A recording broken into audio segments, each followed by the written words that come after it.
देखिए, अभी हम आपको अनेक शब्दों के बदले एक शब्द के बारे में बताएंगे और इसमें जो भी बताएंगे वह एग्जाम की दृष्टि से महत्वपूर्ण होगा। यदि इस वीडियो को शुरू से आखिर तक देख लेते हैं तो अनेक शब्दों के बदले एक शब्द जो पूछा जाता है वह लगभग आपका क्लियर हो जाएगा। हमें उम्मीद है इस वीडियो को देखने के बाद आपको यह वीडियो पसंद आएगा और यदि वीडियो अच्छा लगे तो वीडियो को लाइक जरूर कीजिएगा ताकि मेरा मनोबल बढ़ सके और आगे और अच्छा से वीडियो बना करके अपलोड करने का प्रयास कर सके।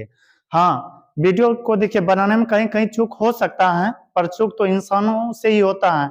कहीं पर यदि किसी प्रकार का लगता हो कि हमसे गड़बड़ी हुआ है वीडियो को बनाने में, जरूर आप कमेंट करके बताइएगा ताकि उस गलती को सुधार करके पुनः अच्छा से हम फिर एक नया वीडियो प्रस्तुत आपके सामने कर सके। तो ध्यान दीजिए, इसमें एक और है वाक्य खंड और दूसरा है एक शब्द, यानी कि इधर वाक्य रहेगा और इधर एक शब्द रहेगा। अनेक शब्दों के बदले जो एक शब्द होता है, इसमें अनेक शब्द को बोलने के स्थान पर आप एक शब्द कैसे बोलेगा उसी के बारे में भी बताएंगे। देखिए, पहला है शिक्षा देने वाला। शिक्षा देने वाला के लिए एक शब्द होता है शिक्षक। जो पढ़ाते हैं ना आपको, उनको कह सकते हैं ये है हमारे शिक्षा, हमें शिक्षा देने वाले। और उसके स्थान पर एक शब्दों में यदि कह करके निकालना है तो उन्हें कह दीजिए शिक्षक। शिक्षा देने के वाले के लिए एक शब्द क्या होता है? शिक्षक। फिर है जानने की इच्छा को क्या कहते हैं? जिज्ञासा कहते हैं। जिज्ञासा, जानने की इच्छा को क्या कहते हैं? जिज्ञासा। पता है, जिसका कोई शत्रु न जन्मा हो उनके लिए एक शब्द है अजात शत्रु। जिनका कोई दुश्मन ना हो उनके लिए एक शब्द है अजात शत्रु। जहां नदियों का मिलन हो उसे कहते हैं संगम। जैसे पटना गंगा सोन पुनपुन के संगम पर बसा है, उसी तरह जहां की कई नदियों का मिलन हो उसे कहते हैं संगम। फिर जिसका ईश्वर में विश्वास हो उसके लिए एक शब्द है आस्तिक। जो कि ईश्वर पर विश्वास करते हो उसे कहते हैं आस्तिक।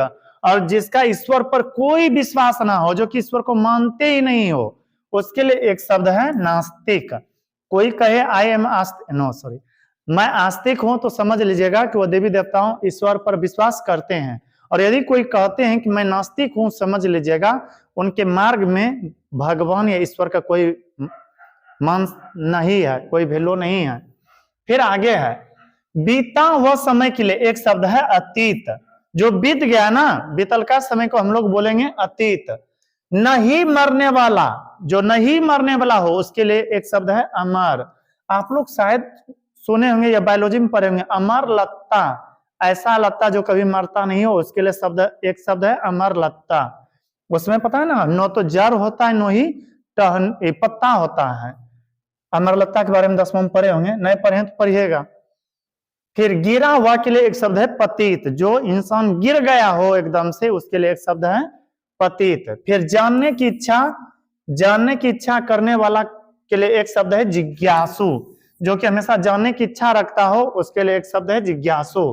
जो मन को हर ले उनके लिए एक शब्द है मनोहर। पता है, कृष्ण भगवान, आप धर्म से नहीं जोड़िएगा इसे, पर्सनल की इस धर्म के बारे में ज्यादा कहते हैं, इस धर्म के बारे में ज्यादा, बस आपको समझाने के लिए कुछ कुछ हम साइड से बोल देते हैं। कृष्ण भगवान, कृष्ण लीला में दिखाया गया है कि वो बहुत सारे लोगों के मन को मोह लेते थे। यही कारण है कि कृष्ण जी को मनोहर भी कहा जाता है। तो जो मन को हर ले उनके लिए एक शब्द है मनोहर। फिर आगे है सबसे प्रिय जो हो उनके लिए एक शब्द है प्रियतम। सबसे जो प्रिय हो उसके लिए एक शब्द क्या है? प्रियतम।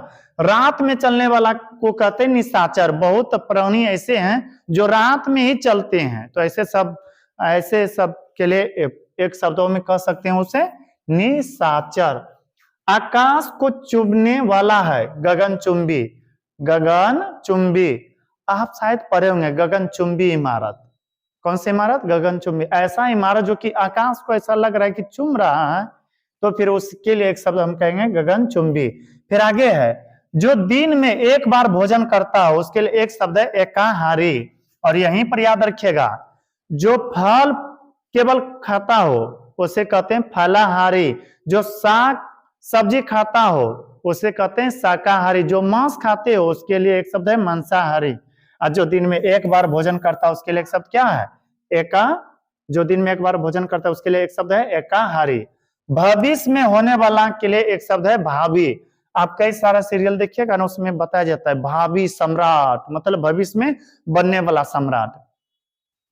जो आकाश में चलता हो उसके लिए एक शब्द है खेचर। जो आकाश में चलता हो उसके लिए एक शब्द क्या है? खेचर। फिर है जो प्रिय बोलता हो इसके लिए एक शब्द है प्रियवादी। जो प्रिय बोलता हो उसके लिए एक शब्द क्या है? प्रियवादी। महाभारत में विदुर जी जो थे ना, वो बहुत प्रिय बोलते थे, तो उनके लिए हम कह सकते हैं वह प्रियवादी थे। फिर है जो विज्ञान जानता हो उन्हीं को कहते हैं वैज्ञानिक। पता है जब छोटे से हम थे ना तो यही नहीं समझ पाते थे वैज्ञानिक किसे कहते हैं, लेकिन जब आगे पढ़ना शुरू किया तो पता चला जो विज्ञान के बारे में काफी जानता हो उसके लिए एक शब्द है वैज्ञानिक। जो बहुत अधिक जानता हो उसके लिए एक शब्द है विशेषज्ञ। न्यूज चैनल पर देखिएगा, कहेगा ये पॉलिटिक्स के विशेषज्ञ है, इसके विशेषज्ञ। विशेषज्ञ का मतलब जो किसी क्षेत्र के बारे में अधिक जानता हो। अभी अभी जो जन्म लिया हो उसके लिए एक शब्द है सद्योजात। सद्योजात। जानने की इच्छा के लिए एक शब्द है, जानने नहीं है, जीने की इच्छा के लिए एक शब्द है जिजीविषा। जिजीविषा। जीने की इच्छा के लिए एक शब्द है जिजीविषा। फिर आगे है जिस स्त्री की कोई संतान, थोड़ा अलग होना चाहिए, जिस स्त्री की कोई संतान नहीं हो उसके लिए एक शब्द है बांझ। पता है वैसे सब स्त्री को बहुत कष्ट होता है जबकि उसे एक भी संतान नहीं होता है। वह हमेशा भगवान से ही प्रार्थना करते हैं किसी तरह से, भगवान जी हमें एक संतान कम से कम दे दीजिए, लेकिन लोग उन्हें ताना मारने के लिए कहता है तुम बांझ हो या हो वह हो, ऐसा नहीं करना चाहिए। खैर जिस स्त्री की कोई संतान नहीं हो उसके लिए एक शब्द है बांझ। फिर है आंखों के सामने जो हो उसके लिए एक शब्द है प्रत्यक्ष। जैसे कि कोई देखिएगा कहेगा मैं प्रत्यक्ष खड़ा हूं, मतलब आपके आंखों के सामने खड़ा हूं। बस इस वीडियो में इतना ही। यदि यह वीडियो अच्छा लगा हो तो हमारे वीडियो को लाइक करें, और अभी तक यदि हमारे चैनल को सब्सक्राइब नहीं किए हैं तो कर ले, ताकि जो भी इस तरह से वीडियो अपलोड करें वह आप तक आसानी से पहुंच सके। मिलते हैं किसी अगला वीडियो में, तब तक के लिए धन्यवाद।